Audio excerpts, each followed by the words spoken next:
current dilemma that we have with Leeway tools is that on paper in the Netherlands, we sell legal products. I made sure that what we're doing with Leeway was set up in such a way that the least that can happen is that it turns into this play of, oh, actually we're now stepping into a gray zone.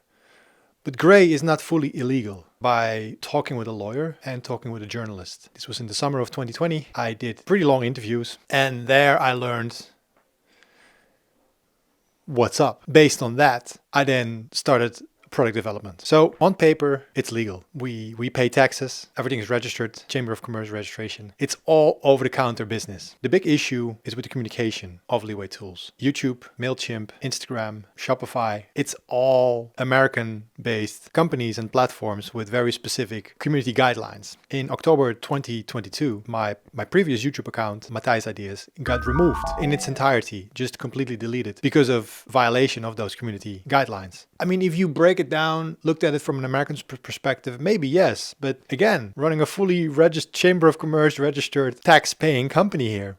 So that is a dilemma. Instagram, we have managed only to get a few warnings. And there we have already drastically changed the tone of voice. In that whole process, we are also just looking at like our peers, like what is Double Blind Magazine doing, for example. They have a huge following, so they can't afford that account to be deleted. So and in this way, like is it educational content? But we have to sort of suppress the fact that like in this video, there's not going to be links and descriptions to our web shop because that's already that could be a potential red flag. But I feel that YouTube is a really good way to get a story across. You can be a little bit more in depth than Instagram or TikTok. It's a really good medium to create transparency and to create nuance. But we're going to have to find a different tone of voice, so to say, as to how explicit we can be in these videos, because I don't want to get this channel deleted again. There is now an audience, like we have a pretty good mailing.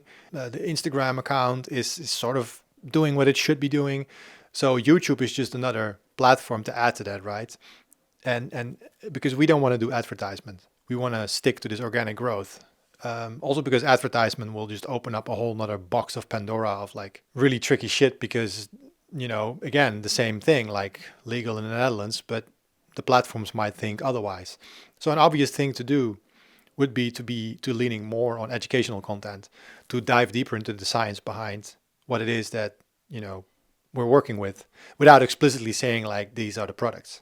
Then it's also good, like this video should also serve as a reminder that we do have spaces where we can be more explicit, and that is, for example, our mailing. Because MailChimp is not in the public, right? You opt in for whatever it is that we have to say.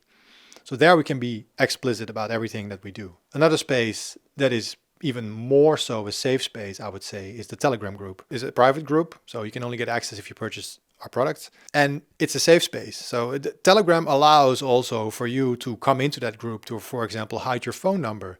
You don't have to use your real name. Yet you can still see all the previous messages. You can go back as far as like the beginning of 2020 when we started that group. Keep that in mind. Like if for whatever reason our Instagram is out of the air, you can't find us on YouTube, and the Shopify we're using right now gives you a 404. The Telegram is probably where everything will relaunch. That's just something to really consider. Over the last couple of years, I've heard many stories from different entrepreneurs in this field that struggle with, getting a payment system up and running, or that Shopify starts banning or, putting all sorts of warnings on the service that they provide, which again, in the Netherlands and even to some extent in the European Union, is fully legal to do. It's a really interesting challenge, but one that I'm fully able to take on.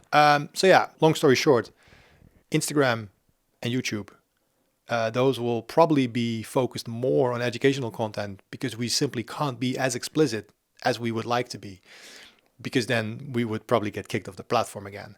Our mailing, which is free, there we can be pretty explicit. And then there's our Telegram, where we can be explicit and we can offer also a safe space for you to be there anonymously and still ask questions, connect with other people in our community. So keep that in mind. And Telegram is probably the last thing that we will get banned from. Yeah. Stay tuned. See you in the next one. Thank you. Bye.